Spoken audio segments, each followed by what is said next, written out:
I'm Wally Amos. Read It Loud is a foundation that creates awareness about the benefits, the values, and the importance of parents, adults reading aloud to children from birth to age 6 for at least 10 minutes a day. If you do that, you will have a reader. The idea is not just to learn to read, but to have a thirst for words, a love for reading. Reading aloud works. It's been working for generations, and it works today.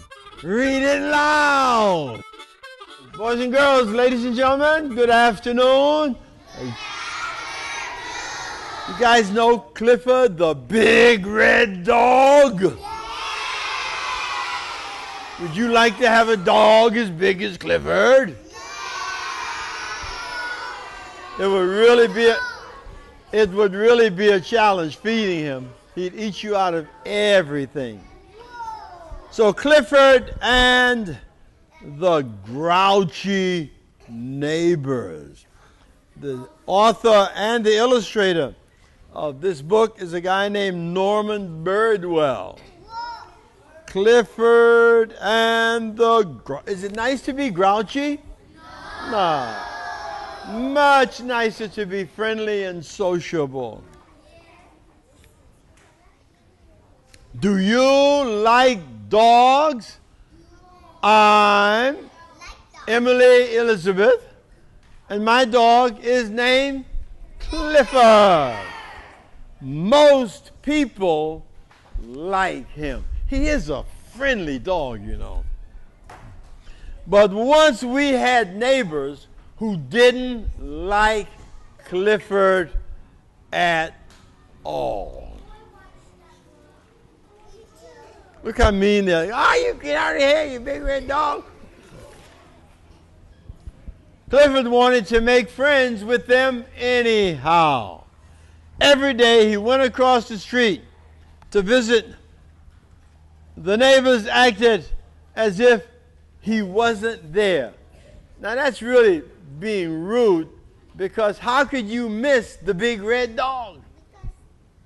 Clifford isn't perfect. He scratches himself as all dogs do. All the hair. Look how much hair comes off him when he scratches off. Sometimes his fur would blow into the neighbor's yard. But he's a dog. He's not supposed to realize all of that. They didn't like that. And sometimes Clifford snores at night. Imagine how loud he would snore. He'd go. He's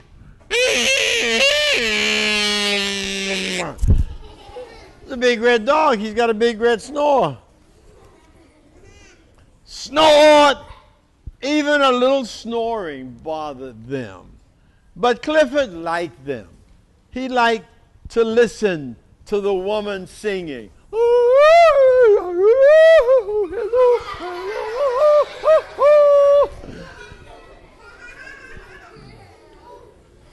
Clifford once sang along.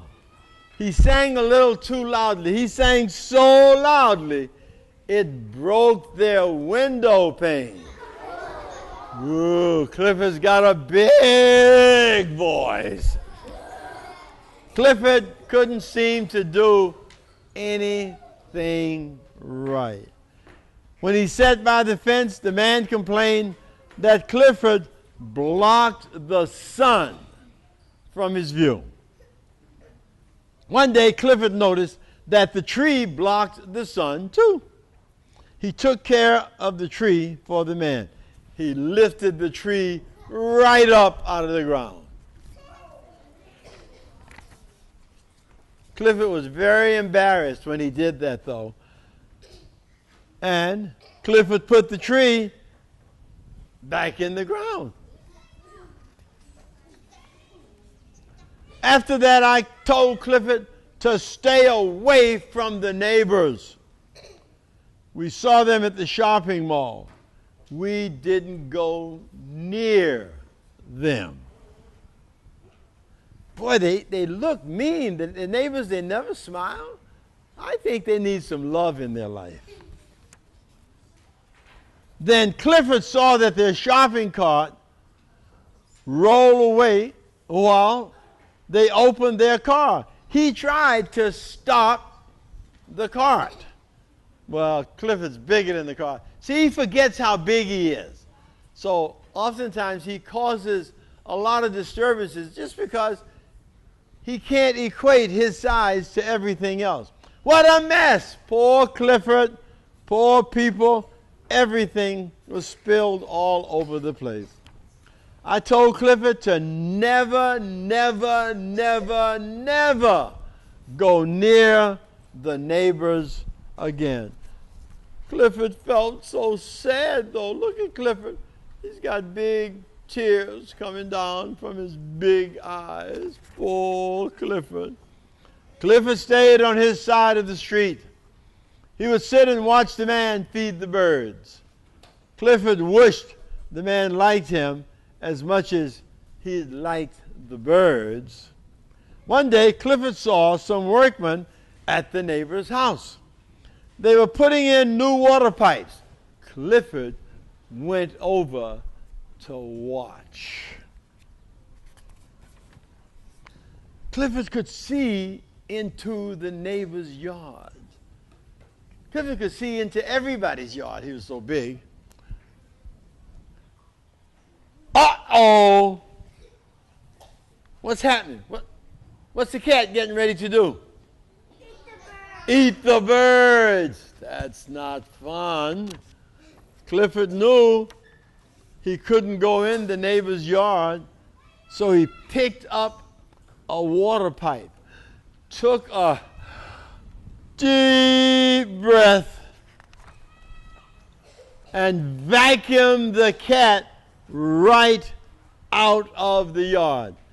The cat is so nervous because he's looking at this big dog and he thinks Clifford is going to eat him. But Clifford's not a vicious dog. The neighbors thanked Clifford for saving their birds. He's not such a bad dog after all, they said. Good old Clifford. So Clifford finally did something that the neighbors liked. And that's the end of Clifford and the Grouchy Neighbors. So, thank you. So even if you have grouchy neighbors, you can always do something to make friends with people. And that should always be your goal, is to make friends. Thanks for reading, guys. Thanks for being a great audience. Bye-bye.